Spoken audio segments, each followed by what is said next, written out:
আচ্ছা, কখনো কি এমন হয়েছে ChatGPT-কে একটা প্রশ্ন করলেন, কিন্তু মনে হলো ও আপনাকে ঠিক বুঝতেই পারে নাই? বেশিরভাগ মানুষ মনে করেন ভালো একটা প্রম্পট লিখলে উত্তর ভালো পাওয়া যায়। কিন্তু আসলে সত্যিটা হলো শুধু প্রম্পট না, এআই-কে কি তথ্য দিচ্ছেন সেটাও একটা ফ্যাক্টর। ধরুন, আপনি একজন নতুন অফিস অ্যাসিস্ট্যান্টকে শুধু বললেন মেইলটা লিখে দেন। তিনি তো জানেনই না কাকে লিখবেন, কি বিষয়ে লিখবেন, আগের কথা কি হয়েছিল। কিন্তু যদি বলেন গতকালের মিটিং অনুযায়ী ক্লায়েন্টকে ফলো আপ মেইল লিখেন, এবার দেখবেন তিনি ঠিকঠাক মতো লিখে দিতে পারবেন। এআইও ঠিক একইভাবে কাজ করে। সহজ কথায়, এআইকে সঠিক প্রসঙ্গ বা কনটেক্সট গুছিয়ে দেওয়ার যে কৌশল, সেটাই হলো কনটেক্সট ইঞ্জিনিয়ারিং। আপনি যদি এটা জানেন, তাহলে দেখা যাচ্ছে অনেক বেশি নির্ভুল এবং কাজের উত্তর পাবেন।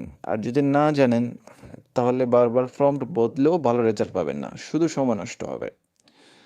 ওকে, পরের এপিসোডে আমরা দেখব কনটেক্সট উইন্ডো, কেন এআই কিছুক্ষণ পর আগের কথাগুলো ভুলে যেতে শুরু করে। ভিডিওটি ভালো লাগলে লাইক, কমেন্ট, শেয়ার করবেন। ধন্যবাদ।